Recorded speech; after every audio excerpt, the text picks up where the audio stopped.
Hello à tous mes chers poissons, j'espère que vous allez bien. Je vous retrouve pour votre tirage du mois de juillet. On est parti.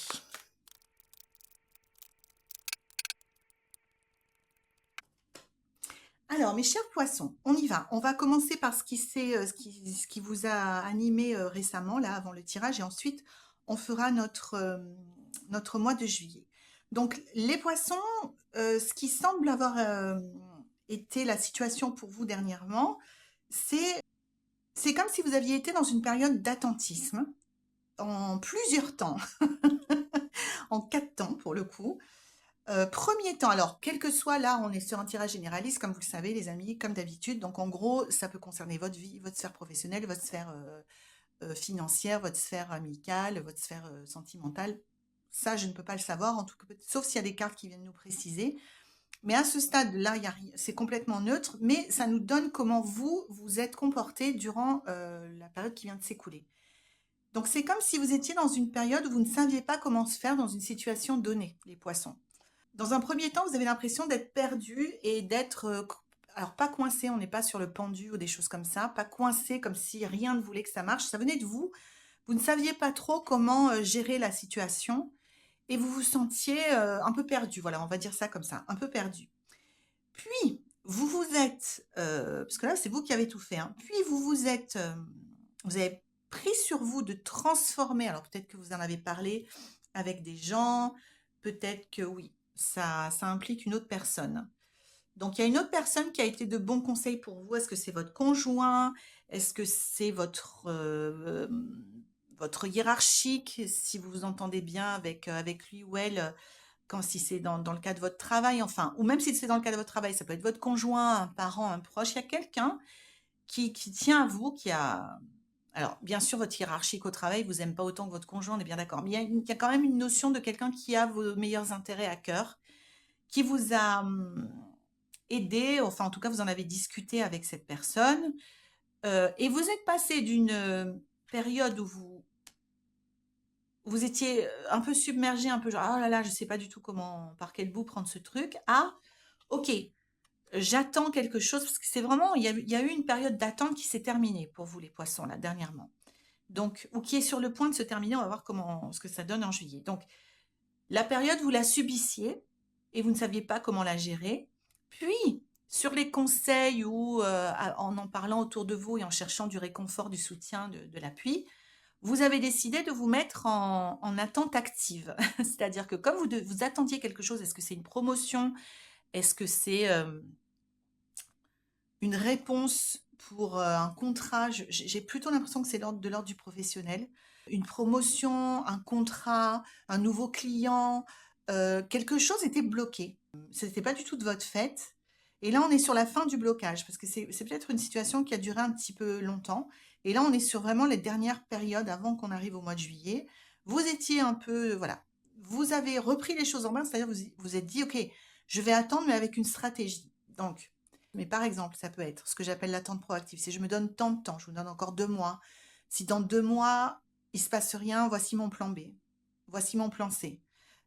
Si dans un mois, je vais voir la personne en charge de ça et on me dit A ou B, voici mes réponses. Voilà, vous avez structuré, vous êtes un peu repris et reprise en main pour que l'attente soit moins compliquée. Enfin, cette période où vous étiez plutôt, vous n'aviez pas la main sur la situation, on va dire ça. C'est pas forcément une attente. Ça peut être aussi une situation où vous n'aviez pas la main sur la situation. Et ça, vraiment, c'est définitivement du côté professionnel. Je sens à force de, quand le tirage avance, je sens que c'est du pro. Et ce que vous avez fait, du coup, vous êtes mis dans une posture d'attente active. Et ce que vous avez fait, c'est que vous avez réinvesti votre travail avec d'autant plus de passion. Vous avez pris le lead, en fait. Vous avez pris le lead sur tout ce que vous pouviez. Vu que vous n'aviez pas... enfin, pris le lead, c'est un anglicisme, excusez-moi. Vous avez pris les choses en main sur tout ce sur quoi vous pouviez avoir la main. Vous ne pouviez pas avoir la main sur une donnée. Ok, vous vous êtes dit, c'est pas grave, s'il se passe ça, je ferai ça, s'il se passe ça, je ferai ça. Donc, vous avez repris le pouvoir. Et dans la partie de votre travail ou de la situation sur laquelle vous aviez déjà du pouvoir, vous avez remis votre passion, vous avez remis votre énergie, vous avez remis tout ce qu'il fallait. Et les choses se sont enfin décoincées ou sont sur le point de se décoincer dans cette partie qui qui étaient en attente et qui n'étaient pas de votre ressort. En revanche, vous perdez quelque chose. Il y a quelque chose que vous gagnez. C'est doux amer pour vous, les poissons. C'est ce que nous dit le tarot. Vous gagnez quelque chose et vous perdez autre chose. C'est-à-dire que vous n'allez pas avoir 100% de ce que vous vouliez. Alors après, il faut être très très prudent avec ces choses-là. Est-ce que les 100% que vous souhaitiez, vous deviez les avoir de toute façon? Rien n'est sûr. Peut-être que oui, mais peut-être que non. Je m'explique, je vous donne un exemple. Mettons que vous attendiez, vous travaillez quelque part et votre hiérarchique était malade depuis des mois. Voilà, je dis n'importe quoi. Vous avez tenu la baraque seul, enfin avec l'équipe, mais c'est sur vous que retombait le plus des responsabilités. Et vous ne saviez pas comment faire. Vous disiez, vous étiez dans le flou artistique, mais ce n'était pas de votre faute. Donc, vous avez eu une stratégie, je vous réexplique la dynamique là qui est présentée par le tarot. Vous avez une stratégie en disant, ok, je me laisse encore 2 mois, sinon je vais chercher ailleurs, je vais demander des comptes régulièrement, blabla. À la fin, oui, et vous vous êtes réinvesti à fond dans la part, et vos hiérarchiques étaient sûrement très contents de vous, enfin vos hiérarchiques, sauf celui qui était absent. Finalement, ça se dénoue parce que vous n'êtes plus seul à bord, ou en tout cas seul au front à gérer tout, mais ils ont embauché un autre hiérarchique alors que vous vouliez la place. Vous voyez?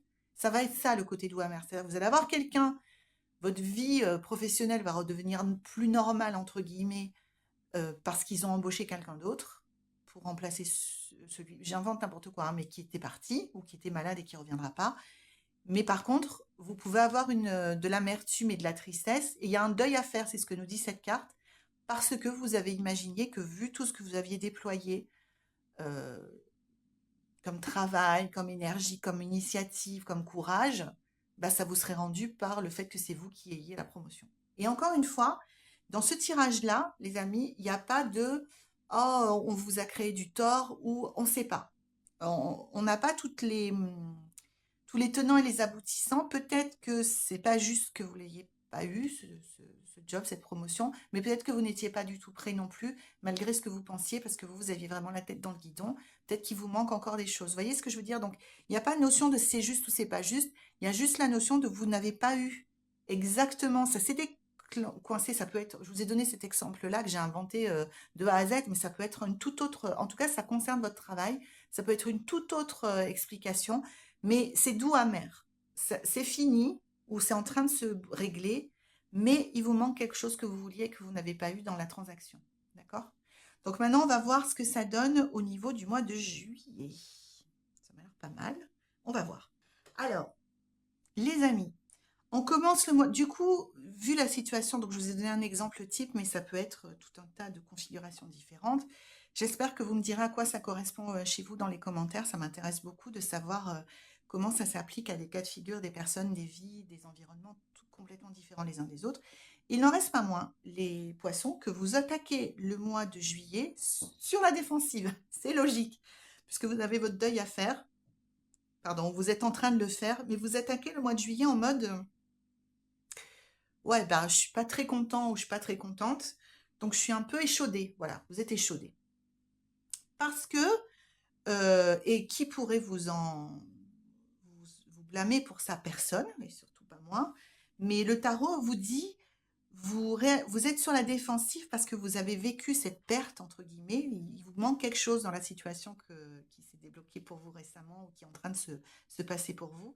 Et du coup, vous réagissez à partir d'un endroit d'émotion et c'est vos émotions qui parlent. C'est pas votre rationalité, c'est pas votre stratégie, c'est pas voilà. Même si c'est dans on est des êtres humains et vous, les poissons, être des êtres sensibles, vraiment connectés à vos émotions, qui êtes très à l'aise avec vos émotions, mais qui avez des gros réservoirs émotionnels, ça vous avez des émotions, vous les ressentez très fort. Donc, ça paraît tout à fait logique, en tout cas pour vous, pour votre tirage à vous, que vous soyez sur la défensive et que vous soyez régi par vos émotions en ce début du mois de juillet. Donc, le tarot vous dit deux choses. Là, ça semble se calmer. Je ne sais pas, je sens que vous allez partir en vacances, les amis, plutôt là. Enfin, en tout cas, une partie d'entre vous. Parce que ça va se calmer maintenant.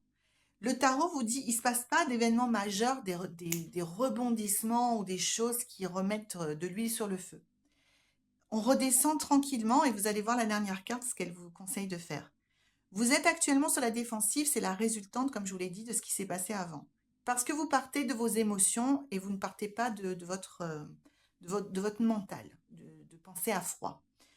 C'est normal et c'est naturel et c'est OK en fait, tout va bien, il n'y a aucun problème là-dessus. Par contre, le tarot vous précise, c'est pas une mise en garde parce qu'il n'y a pas de menace, mais juste c'est de la sagesse du tarot, c'est la pure sagesse du tarot, vous dit, les amis poissons, qu'est-ce qu'il vaut mieux selon vous?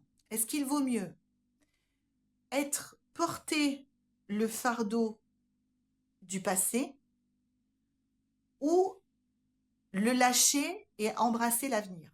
Parce que là, regardez, elle porte, je ne sais pas si vous voyez bien, parce qu'elles sont assez sombres hein, sur ce jeu. Vous le verrez peut-être pas bien, je ne sais pas si vous voyez, mais elle porte un espèce de hotte dans son dos avec des bâtons dedans. Et c'est lourd, c'est lourd. Et c'est lié, vous voyez, il y a des photos comme si c'était lié à des souvenirs et au passé. Donc, le conseil du tarot, mes chers et adorables poissons que j'aime, si vous voulez passer un bon été, c'est comme une pub, mais c'est version tarot, abandonnez les regrets du passé, faites votre deuil, passez à autre chose. On va couvrir. Oui, alors tiens, c'est d'autant plus confirmé que le tarot vous dit non seulement réfléchissez bien, prenez une minute de recul parce que vous êtes dans votre émotionnel, vous n'êtes pas content. Prenez une minute de recul. Certes, vous n'avez pas eu tout ce que vous vouliez, mais est-ce que ça vaut le coup de se pourrir la vie pour ça? Est-ce que vous pouvez changer la situation qui vient de se dérouler et qui appartient déjà à hier, au passé, c'est-à-dire c'est fini. C'est fini, vous n'avez plus aucun moyen d'agir dessus. Ou, à la place, est-ce que vous pouvez vous préparer pour les défis à venir? Alors, cette carte, c'est vraiment, on boucle la boucle et on se remet en préparation pour les défis à venir. Quand je parle de défis à venir, ça peut très bien être au sein même de votre travail. Cette situation-là euh, qui vient de changer va créer de nouveaux défis. Si on reprend mon exemple de tout à l'heure pour être cohérent, la nouvelle personne qui va arriver, va falloir cohabiter avec. Ça va peut-être être peut-être ou pas, hein, peut-être que ça va très bien se passer tout de suite, mais que comme vous avez quand même pris vos aises et vos marques différemment, ça va peut-être être un défi de lui laisser sa place à la personne qui arrive. Ou peut-être qu'elle va vouloir trop de place par rapport à ce que vous demandez. Donc il va y avoir des défis. Un autre défi, ça peut être est-ce que je veux rester là du coup? Est-ce qu'un autre défi pour moi, c'est d'envisager d'utiliser si on est toujours dans cet exemple, l'expérience, la maturité, le truc hyper riche que j'ai acquis pendant que l'autre personne était absente et d'aller les proposer ailleurs. Ça serait un nouveau défi. Donc, on vous demande de bien réfléchir à est-ce que vous souhaitez vous torturer cet été avec ce qui vient de se passer ou est-ce que vous êtes prêt à laisser tomber, c'est-à-dire l'idée pour elle, ce serait qu'elle pose son sac à dos, littéralement. Est-ce que vous êtes prêt à poser le sac à dos et vos cailloux, vos baguettes dedans, vos bâtons, peu importe, et avancer d'une façon plus légère, même si c'est un processus de deuil, hein, donc même si vous êtes encore dans quelque chose où hein, c'est un peu compliqué. Parce que c'est votre choix et c'est votre pouvoir et votre prérogative. Ou alors, est-ce que vous êtes prêt à vous lancer dans un nouveau défi et utiliser, capitaliser tout ce que vous avez vécu avant pour en tirer votre épingle du jeu?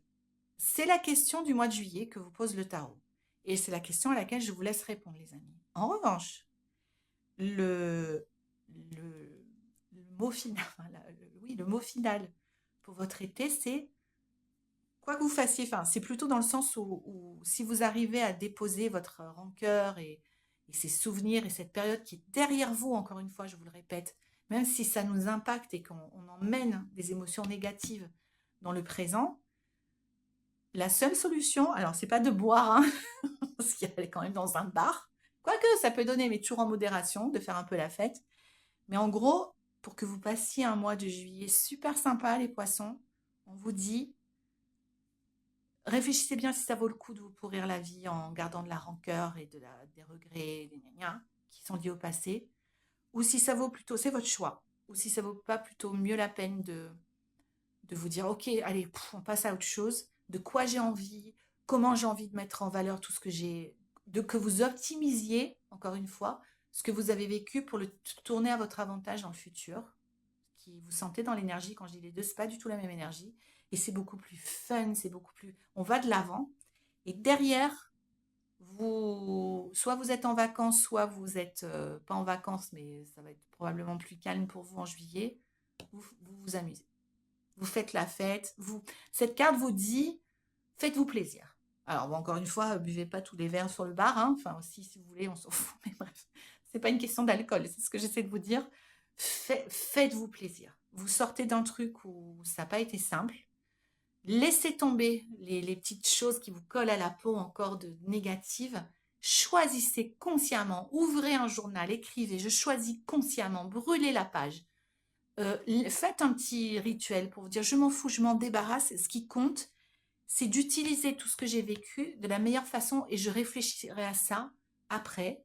Pour l'instant, on passe en mode fun, en mode plaisir, en mode légèreté. On profite de l'été. Voilà, c'est ce que vous devez faire. C'est vos devoirs de vacances, les amis. Donc, il y a pire, hein, comme devoir de vacances. Décidez, refermez la page. C'est pas aussi simple. Il y aura peut-être des petites réminiscences qui vont se passer, mais décidez en tout cas d'utiliser ce qui vous est arrivé pour vous, pour que ça vous serve à vous, que ça aide votre carrière, que ça aide votre vie, que vous alliez de l'avant, que vous en ressortiez grandi. Cultivez cette pensée positive et après, on se fait plaisir. Vous avez envie de vous offrir une journée à la plage avec 50 copines et de vous faire les ongles, non, pas dans le sable, n'importe quoi. Mais vous voyez ce que je veux dire? Faites-vous plaisir. Voyez des gens que vous aimez, soyez dans des trucs festifs, soyez pas dans le travail, sauf si vous êtes au travail, mais en dehors du travail, soyez pas du tout dans le travail. Changez-vous les idées, faites-vous plaisir. C'est le conseil du tarot. Donc voilà, j'espère que ce tirage vous aidera, mes chers poissons, à tirer le meilleur parti de la situation que vous avez vécue et à rebondir encore plus fort. On verra au mois d'août ce que ça donne. N'hésitez pas à poser des questions si vous avez besoin dans les commentaires et moi j'essaierai d'y répondre au mieux. N'hésitez pas à me partager encore une fois quelle était cette situation. Et profitez de votre été, amusez-vous, éclatez-vous, faites-vous plaisir. Moi, je vous fais un gros, gros bisou et je vous souhaite plein de fun, les poissons. Et je vous retrouve en août pour la suite de vos aventures. N'oubliez pas de vous abonner. Gros bisous.